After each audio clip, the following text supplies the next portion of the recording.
नमस्कार। अब आते हैं आज हम अगैरिकस फंजाई, जिसको मशरूम कहा जाता है, मशरूम के नाम से जाना जाता है। इस इसको बेसिडियोमाइकोटिना के हाइमेनियोमाइसीटीज वर्ग में रखा गया है और इसका उपवर्ग हेलोबैसिडियोमाइसीटी और इसका ऑर्डर अगैरिकैल्स है। फैमिली अगैरिकैसी है। तो अगैरिकैल्स ऑर्डर के जो कुछ कैरेक्टर्स हैं कि इनके जो इस ऑर्डर के अंदर लगभग 197 जीनस है और 4000 जातियां हैं और अधिकांश जातियां जो हैं वो सारी सेप्रोफाइट हैं। कुछ जातियां परजीवी के रूप में, मतलब पैरासाइट के रूप में काष्ठीय वृक्षों में रहती हैं, फॉरेस्ट्री में रहती हैं। और जैसे आर्मिलेरिएला आर्मिलेरिएला मेलिया, ये ट्रीज़ में कुछ परजीवी के रूप में रहती हैं और कुछ फॉरेस्ट ट्री में माइकोराइज़ा बनाती हैं। और इसके सदस्य जो हैं वो ऐसे फ्लैशी होते हैं जिसको खाने के काम में भी लिया जाता है।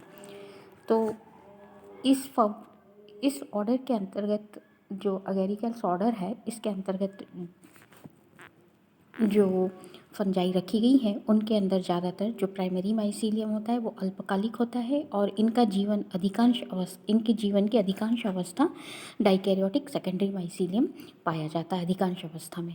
और कुछ जातियों में कवक तंतु इकट्ठा होकर राइजोमॉर्फ बनाते हैं। इनके अंदर क्लेमाइडो बीजाणु और स्क्लेरेशिया, इनमें एसेक्सुअल रिप्रोडक्शन का प्राय अभाव होता है, लेकिन कुछ जातियों के अंदर क्लेमाइडो बीजाणु, ओइडिया, स्क्लेरेशिया पाए जाते हैं। और लैंगिक जनन, सेक्सुअल रिप्रोडक्शन जो होता है वो सोमेटोगेमी के द्वारा होता है। और इनके अंदर सुस्पष्ट पैसिडियोकार्प पाया जाता है और गिल्स के समान संरचनाएं पाई जाती हैं जो कि पट्टिकाओं में व्यवस्थित होती हैं। और ये जो गिल है ये फ्रूटिंग बॉडी में इस तरह से जैसे साइकिल के पहिए में तीलियां लगी हुई होती है, इस भांति होती है। इनको गिल फंजाई के नाम से भी जाना जाता है। अगेरिकल्स ऑर्डर जो है इसके अंदर पहले समय में 2 फैमिलीज़ रखी गई थी, अगेरिकैसी और बोलेटेसी। लेकिन अब जैसे जैसे आगे विकास होता गया, आगे आगे जैसे जैसे ज्ञान की बढ़ोतरी होती गई और मार्टिन ने इसको कुल 7 कुलों में विभक्त किया है। उसके बाद स्मिथ ने इसको लगभग 16 फैमिलीज़ के अंदर, इसके अंदर 16 फैमिलीज़ इस ऑर्डर के अंतर्गत रखी है। अब ये जो अगैरिकैसी फैमिली, उसके बाद सिंगर नाम के साइंटिस्ट हैं, उन्होंने अगैरिकल्स ऑर्डर के अंदर लगभग 18 फैमिलीज़ रखी है। अब आते हैं हम जो फैमिली है अगैरिकैसी, तो इसके अंदर जो फ्रूटिंग बॉडी होती है, इसका जो कैरेक्टर मेन है कि इनके अंदर जो फ्रूटिंग बॉडी होती है वो स्टाइप और पीलियस में विभेदित होती है। और जो स्टाइप है उस पर प्रारूपिक रूप से एन्युलस पाई जाती है और ये जो इनमें लैमिली जो है वो स्वतंत्र होती हैं। और प्रतिनिधि के रूप में अगैरिकैसी कुल के प्रतिनिधि के रूप में अगैरिकस को माना जाता है, या हम इसका वर्णन करेंगे अगैरिकस क्या होता है। तो अगैरिकस यानी कि इसका जो मीनिंग है वो है सेलियोटा, यानी कि एक मृतक जीवी कवक। जो सेप्रोफिटिक कवक है, जंगल में सड़ी गली पत्तियाँ, लकड़ियाँ, कूड़े के ढेर, गोबर या फिर लीद पर उगता है। और वर्षा के दिनों में ऐसे स्थानों पर ये इसकी फ्रूटिंग बॉडीज़ देखी जा सकती हैं। सामान्यतः ये छत्रक के समान होता है, इसलिए इसे हम मशरूम या छत्रक कहते हैं। और हमारे देश के विभिन्न भागों में इसको कुकरमुत्ता या खुम्ब या ढिंगरी के नाम से जाना जाता है। भारत में लगभग इसकी 17 जातियाँ प्राप्त हैं, जैसे कुछ अगैरिकस कैम्पेस्ट्रीज जो फील्ड मशरूम है, अगैरिकस बाईस्पोरस इसको कल्टीवेट किया जाता है और कल्टीवेटेड मशरूम के नाम से जाना जाता है। फिर और कई सारी स्पीसीज़ है, लैटिपस, राइमोसस, मैक्रोफिलस, फ्लेविसेप्स। तो भारत में इसकी जो विभिन्न जातियाँ, इस तरह से कई सारी जातियाँ पाई जाती है। और बायोस्पोरस जो इसकी जाति है वो खाने के काम में ली जाती एडिबल फंजाई है। और मशरूम रिसर्च इंस्टीट्यूट और हिमाचल की मशरूम रिसर्च इंस्टीट्यूट की लेबोरेटरी में इस इसकी खेती अनेक क्षेत्रों में इसकी खेती की जाती है। और हिमाचल प्रदेश की जो सोलन में स्थित है मशरूम रिसर्च इंस्टीट्यूट और लेबोरेटरी, वहाँ पर इसको उगाने की तकनीकियों का प्रसार किया जा रहा है। और इस प्रकार के संस्थान और भी राज्यों में हैं जहाँ पर इसकी खेती की जाती है। और इसकी स्ट्रक्चर यदि हम देखें तो स्ट्रक्चर कुछ इस प्रकार से है कि अगेरिकस की जो बॉडी है उसको हमने दो भागों में, हमारी अध्ययन की सुविधा के आधार पर हमने इसको दो भागों में बांट दिया, वेजिटेटिव माइसीलियम और फ्रूटिंग बॉडी। ये बेसिडियोकार्प कहा जाता है फ्रूटिंग बॉडी को। तो वेजिटेटिव माइसीलियम का स्ट्रक्चर किस प्रकार का होता है? तो वेजिटेटिव माइसीलियम जो है वो दो प्रकार के होते हैं। बैसिडियो बीजाणु के अंकुरण से बनने वाला जो है, मतलब बैसिडियो बीजाणु जब जर्मिनेट होगा तो उसके अंकुरण से, उसके जर्मिनेशन से जो माइसीलियम बनता है वो माइसीलियम प्राइमरी माइसीलियम कहलाता है। और ये प्राइमरी माइसीलियम जो है वो अनाकर्षक, हैलाइन, सेप्टेड और मोनोकैरियोटिक होता है। बैसिडियो बीजाणु के जो और इनका जो स्ट्रेन होगा, तो बैसिडियो बीजाणु का जो स्ट्रेन है, जैसे प्लस स्ट्रेन और माइनस स्ट्रेन, तो माइसीलियम जो है वो उस प्रभेद के होंगे। और ये जो माइसीलियम है, प्राइमरी माइसीलियम जो बैसिडियो बीजाणु के अंकुरण से बना है, ये अल्पकालिक होता है। और अब ये जो दो तरह के माइसीलियम बने हैं, प्लस स्ट्रेन और माइनस स्ट्रेन, ये दोनों परस्पर मिलकर इनके फ्यूज़न से डाइकैरियोटिक माइसीलियम का निर्माण होता है। और उसको हम कहते हैं डाइकैरियोटिक माइसीलियम या सेकेंडरी माइसीलियम। भूमिगत जो द्विकेंद्री कवकजाल, ये जो भूमिगत होता है ये बहुवर्षीय होता है और इसकी कोशिकाएं द्विकेंद्र की होती हैं। प्रत्येक कोशिका जो होती है, मतलब अंडरग्राउंड जो है माइसीलियम, वो द्विकेंद्र की होगा और इसकी प्रत्येक कोशिका द्विकेंद्र की होती है। और इसमें दो कोशिकाओं के बीच में डोलीपोर सेप्टम पाया जाता है। इन सेप्टम के बारे में, इनकी संरचनाओं के बारे में फंजाई के जनरल कैरेक्टरिस्टिक फीचर्स के अंदर मैं बता चुकी हूँ। जो फंजाई के सेप्टा के बारे में जब डिस्क्रिप्शन किया था उसमें बता चुकी हूँ कि डोलीपोर सेप्टम क्या होता है। तो दो कोशिकाओं के बीच में जो सेप्टा होता है वो डोलीपोर सेप्टम पाया जाता है।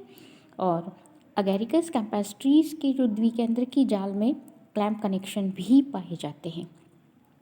ये कवक तंतु परस्पर मिलकर ऐसी रस्सी जैसी संरचना बनाते हैं जिसको हम कहते हैं राइजोमॉर्फ। ये स्ट्रक्चर आप यहाँ पर देख सकते हैं। ये प्राइमरी माइसीलियम है, यहाँ पर मोनोकैरियोटिक माइसीलियम, ये इस तरह से मोनोकैरियोटिक माइसीलियम सेप्टेड है, ब्रांच्ड है। ये मोनोकैरियोटिक माइसीलियम से डाइकैरियोटिक माइसीलियम, ये दो अलग अलग स्ट्रेन के माइसीलियम, मोनोकैरियोटिक माइसीलियम के फ्यूज़न से ये डाइकैरियोटिक माइसीलियम बना। प्रत्येक डाइकैरियोटिक माइसीलियम की ये प्रत्येक सेल के अंदर ये दो केंद्रक पाए जाते हैं। और ये जब ये माइसीलियम अब जब ग्रो करते हैं तो ये अंडरग्राउंड माइसीलियम यहाँ पर जो काफ़ी कॉम्पैक्ट होंगे और जाल के समान संरचनाएं बनाते हैं और जो बहुवर्षीय होते हैं। और उससे फिर ये मशरूम्स, ये जो मतलब कहते हैं अगेरिकस, ये डेवलप होता है। इसको तीन भागों में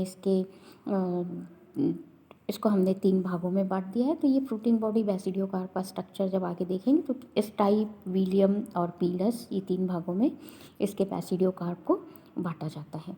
तो ये जो भूमिगत डाइकैरियोटिक माइसीलियम होता है, इसके अंदर सेंट्रीफ्यूगल ग्रोथ पाई जाती है, मतलब अपकेंद्री वृद्धि पाई जाती है।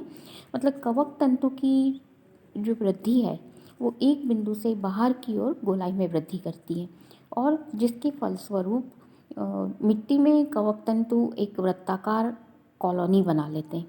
और कवक जाल के परिपक्व होने पर ये तंतु जो है शिखाग्र पर फ्रूटिंग बॉडी से एक वलयक मंडल का, मतलब हमको ऐसा लगता है कि एक जो रिंग के समान स्ट्रक्चर बन गया है और इसको हम कहते हैं फेरी रिंग्स। और ये जो वलय है ये मशरूम कई सारे मशरूम जहाँ पर इस तरह से एकत्रित हो जाते हैं तो ऐसा लगता है कि मशरूम परियों के ये जो मशरूम है ये परियों के नृत्य का पथ प्रदर्शन करते हैं, ऐसा लगता है। मतलब यानी कि ये जो जितनी भी सेंट्रीफ्यूगल ग्रोथ इनके अंदर पाई जाती है और ये गोलाई में फिर ये कवक तंतु सेंट्रीफ्यूगल ग्रोथ मतलब कि गोलाई में वृद्धि करते हैं और फ्रूटिंग बॉडीज़ का इनकी शिखाग्रों पे फिर फ्रूटिंग बॉडीज़ का निर्माण होना चालू हो जाता है।